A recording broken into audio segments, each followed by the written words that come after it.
Boa noite, queridos. Mais uma vez aqui na presença do Senhor para a nossa devocional dessa noite. Com alegria, porque nós podemos nos achegar diante do nosso Deus. Ele nos escuta, Ele tem prazer em nos atender. Ele tem prazer também quando nós tiramos esse tempo para desfrutar da presença dEle, da palavra dEle, daquilo que Ele tem para nos dizer. Nessa noite eu quero pedir que os irmãos me acompanhem na leitura da primeira carta de Paulo aos Tessalonicenses. No capítulo 1, nós vamos ler os versículos de 2 a 5. 1 Tessalonicenses 1, de 2 a 5. Diz assim a palavra de Deus. Damos sempre graças a Deus por todos vós, mencionando-vos em nossas orações e sem cessar, recordando-nos diante do nosso Deus e Pai da operosidade da vossa fé, da abnegação do vosso amor e da firmeza da vossa esperança em nosso Senhor Jesus Cristo, reconhecendo, irmãos amados de Deus, a vossa eleição. Porque o nosso Evangelho não chegou até vós tão somente em palavras, mas sobretudo em poder, no Espírito Santo e em plena convicção, assim como sabeis ter sido o nosso procedimento entre vós e por amor de vós. Amém? Irmãos, a igreja de Tessalônica, para quem Paulo fala aqui nesses versículos, onde Paulo diz o seguinte, olha, eu sempre dou graças a respeito de vós e menciono vocês nas minhas orações sem cessar.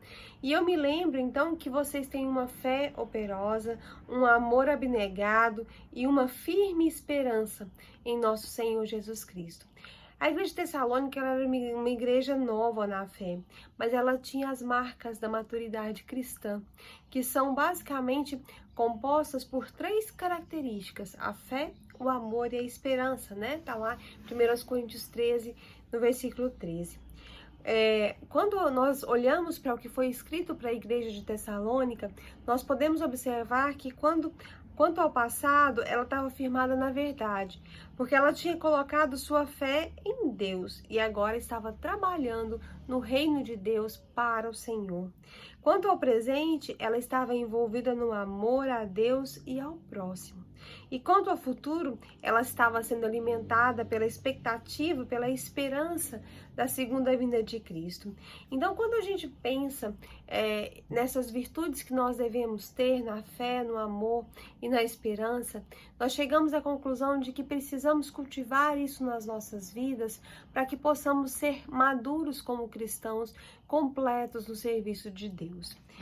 Quando a gente pensa na fé, e a fé é o fundamento da nossa vida cristã, porque a fé é aquilo que nos torna agradáveis ao Senhor. A palavra de Deus nos diz que sem fé é impossível agradar a Deus, porque todo aquilo que se aproxima dele precisa crer que ele existe e que ele recompensa aqueles que o buscam, que o amam. Ele é galardoador, é ele então quem vai recompensar.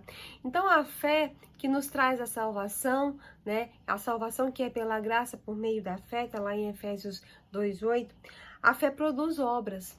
Essa é outra verdade sobre a fé. A Bíblia diz que a fé sem obras é morta, nós fomos salvos para andar e para fazer boas obras. É isso que a palavra de Deus nos diz. Então, quem crê verdadeiramente em Jesus torna-se operoso no reino. Não existe como você crer em Jesus, ser cristão e não trabalhar no reino dele. Se você acha que você consegue somente ser crente sem trabalhar no reino de Deus, você está muito enganado, porque a Bíblia nos diz que a fé verdadeira, a fé genuína, produz obras. Nós não podemos crer em Cristo, ser cristãos e abandonar o trabalho, a missão que Ele nos deixou. Salvação conduz ao serviço. Quanto mais robusta é a sua fé em Cristo, mais dedicado é o seu trabalho para Ele. A palavra traduzida por obras ou operosidade na Bíblia é uma palavra que vem do grego e significa trabalho ativo ou todo o trabalho cristão governado e energizado pela fé. Que trabalho seria esse? Inclui cuidar dos doentes, inclui consolar aqueles que estão precisando de consolo, inclui instruir aqueles que precisam ser instruídos na palavra de Deus, mas o maior de todos os trabalhos é propagar o evangelho e fazer isso em qualquer situação, mesmo em meio a uma terrível perseguição, né? Isso sim é uma obra resultante da fé. Nós precisamos entender, irmãos, que quando nós somos salvos, nós não somos salvos para viver as nossas próprias vidas ou buscar os nossos próprios interesses, né? Falei várias vezes aqui sobre isso com os irmãos. O reino de Deus precisa ser a nossa prioridade. E é engraçado que nós vamos invertendo as coisas e isso vai nos trazendo tantos prejuízos, né? Mas ao mesmo tempo parece tão difícil perceber que nós estamos fazendo tudo errado e nós vamos nos perdendo nas coisas da vida, no dia a dia, e nos esquecemos do nosso propósito, que é servir ao Senhor. A verdade, uma das verdades mais sérias que existe na Bíblia é que nós só vamos ser bem-sucedidos quando nós buscarmos o reino de Deus em primeiro lugar, antes de todas as coisas, quando nós amarmos a Deus sobre todas as coisas. E amar a Deus sobre todas as coisas significa demonstrar com as suas obras, com a sua vida, que você o ama. Ou seja, significa estar disposto para fazer o trabalho do Senhor, estar disposto para fazer aquilo que o Senhor manda, aquilo que o Senhor então pede que nós façamos. Então a fé precisa produzir obras. Aqui Paulo diz para a igreja de Tessalônica que a fé deles era operosa, que a fé deles operava obras. Isso era a prova da maturidade cristã que eles tinham. Em segundo lugar, Paulo diz que o amor aqui na igreja de Tessalônica, como prova da maturidade cristã, produzia um serviço intenso, né? Era um amor abnegado. A palavra abnegação significa trabalho exaustivo e árduo, que envolve suor e fadiga. Paulo estava dizendo, olha, vocês amam a Cristo e nós sabemos disso porque vocês trabalham com suor, vocês trabalham com fadiga para demonstrar o amor que vocês têm a Cristo. Essa expressão enfatiza então o cansaço que decorre da utilização de todas as energias. A igreja de Tessalônica empregava e gastava todas as suas energias para demonstrar o amor que eles tinham por Jesus Cristo. Nós evidenciamos o nosso amor por Cristo pelo que fazemos para Ele. Nós demonstramos amor ao próximo, amor a Deus, não apenas com palavras, mas com atitudes concretas de serviço. Nós precisamos entender isso. E depois Paulo nos diz, então, que a outra característica da igreja de Tessalônica era a esperança que produzia uma paciência triunfadora. A igreja de Tessalônica, ela estava com os pés na terra, mas ela tinha os olhos no céu. Ela servia ao mundo, mas ela aguardava a glória do céu. A sua esperança não era vaga, mas era uma esperança firme. A palavra grega para firmeza, né, que é usada aqui nesse texto, significa paciência triunfadora. Existe um escritor que diz que o Espírito de Deus que está em nós, ele pode suportar todas as coisas, não com mera resignação, mas com uma viva esperança. É o Espírito que suporta as coisas, porque sabe que elas estão a caminho de um alvo de glória. Paulo nos disse isso lá aos Romanos, né, quando ele disse, olha, a nossa leve e momentânea tribulação produz para nós um peso eterno de glória, e as coisas que nós passamos aqui não podem ser comparadas com aquelas que estão preparadas para nós, com aquelas que hão de vir. E ele torna a dizer lá em Coríntios que as coisas que nenhum olho viu, nenhum ouvido ouviu, nem jamais chegaram ao coração do homem, são aquelas que Deus preparou para aqueles que o amam. Diante de todas essas ricas promessas que a palavra de Deus nos traz, nós devemos ter uma paciência triunfadora, uma paciência que traz consigo a certeza da vitória no final de todas as coisas, no final dos acontecimentos. Essa é a viva esperança que nós temos. É a esperança de que, passando nós pelo que passarmos, estaremos um dia com Cristo na glória. Vamos um dia morar com Ele no céu.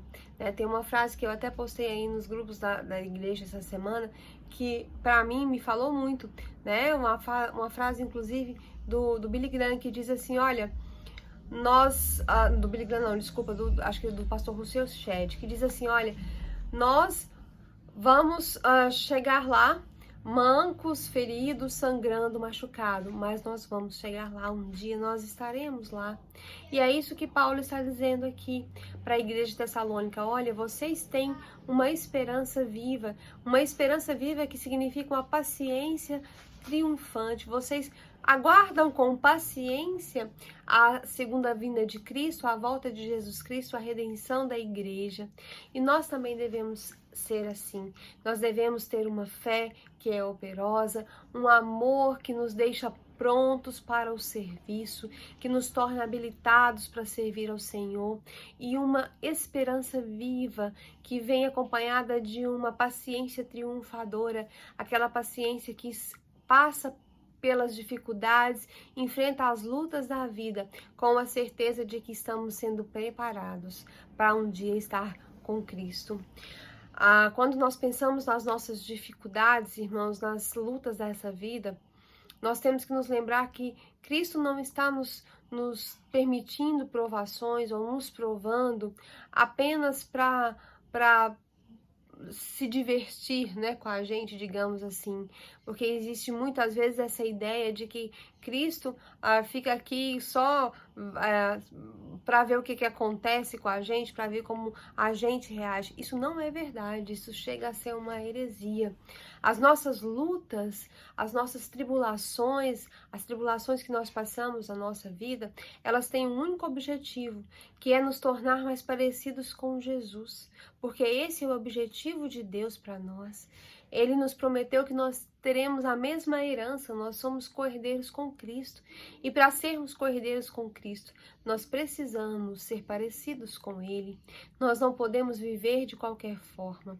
A prioridade de Jesus era fazer o serviço do Pai, era fazer as obras daquele que o tinha enviado. E nós também precisamos ter essa prioridade.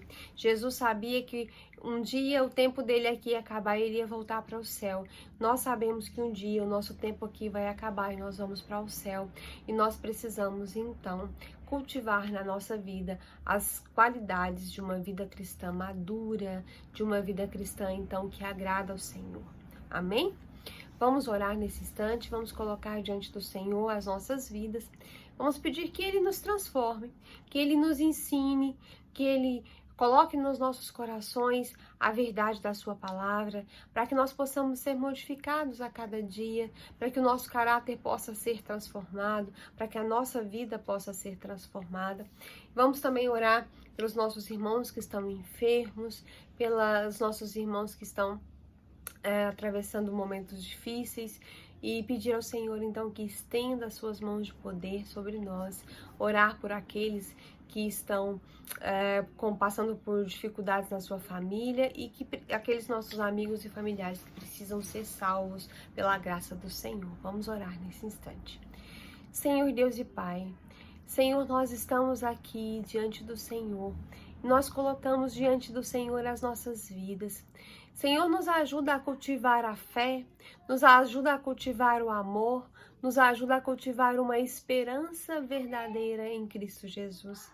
Senhor, nós não temos nada além de Ti, nós não temos recursos, ó Deus, e nós precisamos entender qual é o propósito da nossa vida aqui. Senhor, nos ensina a buscar o Teu reino em primeiro lugar, a Tua justiça. Senhor, nos ensina, ó Deus, a fazer a Tua vontade. Senhor, nos ensina a cultivar nas nossas vidas a fé, o amor e a esperança. Ó Deus, coloca a sua mão sobre nós. Ó Deus, nos enche de graça. Senhor, nos olha com misericórdia. Senhor, nós precisamos de Ti. Ó Deus, existem, ó Deus, momentos em que as tribulações se tornam tantas que nós, às vezes, ó Deus, fraquejamos, mas não nos deixa que sejamos assim. Ó Deus, não nos deixa ser instáveis, ó Deus, a ser como uma folha levada de um lugar para o outro, mas nos ensina, ó Deus, a firmar a nossa fé nas tuas promessas, ó Deus, nas tuas qualidades, naquilo que o Senhor é, porque o Senhor é perfeito. E se o Senhor é perfeito, meu Deus, o Senhor não pode falhar em nenhuma das suas promessas. E que a nossa fé esteja firmada nisso, não no que nós sentimos. Ó Deus, que nós não possamos andar, ó Deus, por vista, mas que possamos andar firmados na fé que tira de nós o temor, na fé que coloca em nós, ó Deus, a viva esperança, a esperança que traz uma paciência triunfadora. Ó Deus, nos ajuda a viver assim, a estar mais perto do Senhor a cada dia.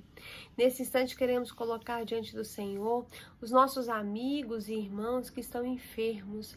Ó Deus, tem misericórdia dessas pessoas. Ó Deus, o Senhor tem uma vontade na vida de cada um deles, tem um propósito e nós queremos ver o teu propósito cumprido.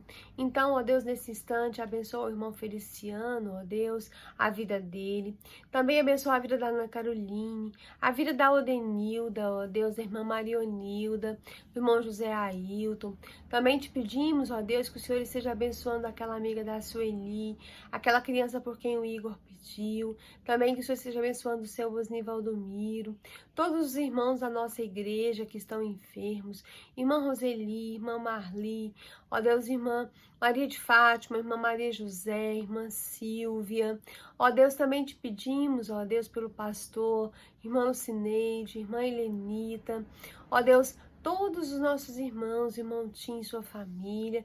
Ó Deus, nossa igreja, irmã Vanessa com as suas filhas, irmã Maria da Penha, o Arthur, ó Deus, irmã Lívia, irmã Cleide e sua família, irmão Eduardo, irmã Mariette.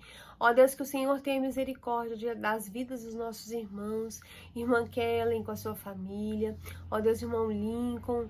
Ó Deus, que o Senhor conceda graça, que o Senhor conceda misericórdia, irmã Áurea e sua família, ó Deus. Também irmã Nilza, irmã Cristiane e suas famílias. Ó Deus, que o Senhor tenha misericórdia do teu povo e tenha misericórdia da tua igreja. Ó Deus, que o Senhor reaviva em nós o desejo firme de estar, ó Deus, perto do Senhor. Tem misericórdia da vida do irmão Feliciano, da vida do Tia Geraldo, da Tia Tereza, da Cidinha lá em Porá, do Rosiron. Ó Deus, todas as pessoas que têm te buscado, Giovanni, ó Deus, em quem o Senhor abençoou naquela cirurgia, continua abençoando a vida dele, a vida da sua família, todas as pessoas que nos assistem aqui, ó Deus, que tem colocado durante esses dias a sua vida no altar do Senhor. Ó Deus, nesse instante, ó Deus, eu quero te pedir, eu quero te, ó Deus, agradecer pelo que o Senhor já tem feito e quero te pedir que o Senhor continue fazendo uma obra de salvação na vida dos nossos amigos e familiares que ainda não te conhecem, como os familiares da irmã Maria de Fátima, do irmão Tim, da irmã Helenita, nossas crianças, nossos adolescentes. Tem misericórdia. Ó Deus, decreta pelo teu poder a tua salvação nessas vidas. Ó Deus, também queremos te pedir nesse instante pelas famílias, ó Deus, que estão atravessando momentos de dificuldade. Às vezes, ó Deus, as famílias estão enfrentando dificuldades financeiras, às vezes, ó Deus, problemas de relacionamento. Que o Senhor esteja com cada uma delas.